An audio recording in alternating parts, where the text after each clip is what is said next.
जनतेचा आवाज महाराष्ट्र पंचा माध्यमातून। नमस्कार, महाराष्ट्र पंच न्यूज मध्ये आपलं स्वागत आहे। मी नाजिम सिद्दीकी। पाहूया शहरातील ताज्या घडामोडी।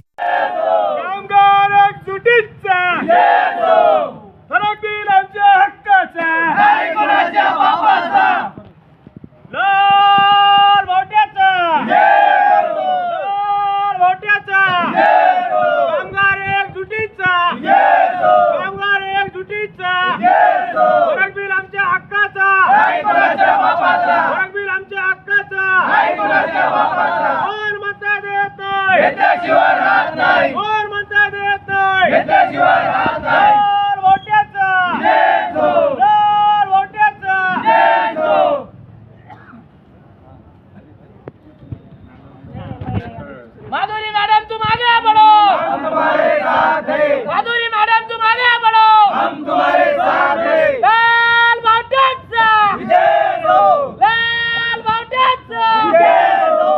अरे फरक बिल आमच्या हक्काचा, नाही गुणाच्या बापाचा। अरे फरक बिल आमच्या हक्काचा, नाही गुणाच्या बापाचा। अरे कोण म्हणते देत नाही, घेतल्याशिवाय राहत नाही। अरे कोण म्हणते देत नाही, घेतल्याशिवाय राहत नाही। अरे सरकार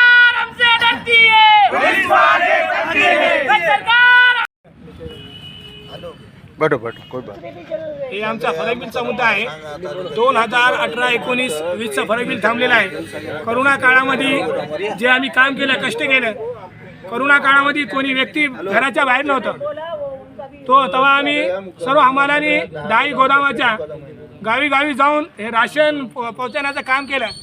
आणि हे सरकार आमचे ते करोना काळातले फरक बिल देत नाही। आणि भाववाढ आमचा 2019 काळी भाववाढ झाला होता, तेव्हापासून आमचा भाववाढ पण झाला नाही। आज महागाई इतकी झाली आहे की आम्हाला फक्त पगार 7वें वेतन इतकं पण पडत नाही। म्हणजे आम्हाला परभणी गोदामला 10,000 ते 12,000 रुपये पगार पडते। 7वें वेतन म्हणजे 28,000 रुपयेपर्यंत 7वें वेतन लागू आहे। आम्ही 7वें वेतनमध्ये पण पडत नाही। आम्ही इतकं कष्ट करून, इतकं घाम करून आमचा भाववाढ पण होत नाही। त्याच्यामुळे आमचा हे बेमुद्दत संप आहे। हे सर्व तालुक्या वाईज आहे का फक्त परभणी?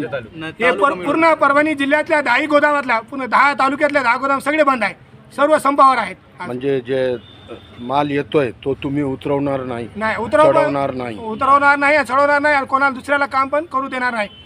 तर आपल्या इथे बाहेरगावचे कर्मचारी आले असं तुम्हाला निदर्शनात आलंय का? हा, बाहेरगावचे बिहारी आणले गुत्तेदाराने, ते म्हणले थेट डोअरपोचचं काम आहे, ते आम्ही बिहाऱ्यासोबत करून घेऊ। आम्ही ते काम त्याला पण काम करू देणार नाही। कारण जे याच्या आधी जे गोंद्याहून ते तांदळाचे गाड्या येत होते ते आम्हाला रजिस्टरमध्ये येत होते। तर आता 1 महिन्यापासून हे DSO साहेब म्हणले आता नवीन GR आलं, त्याच्यामध्ये जे गोंद्याहून तांदळाचे गाड्या येतात ते तुम्हाला मध्ये येणार नाही, त्याचे तुम्ही नगद पैसे घ्या। हे आमच्या कामगारातर्फे आमच्या पोटाची हाणामारी होत आहे। तर ह्या स्ट्राईक आता कंटिन्यू चालू राहील? हा, कंटिन्यू आमच्या मागण्या जोपर्यंत पूर्ण होत नाही तोपर्यंत आमचा हे स्ट्राईक सुरू राहणार आहे। धन्यवाद। महाराष्ट्र पंच, जनतेचा आवाज महाराष्ट्र पंचा माध्यमातून।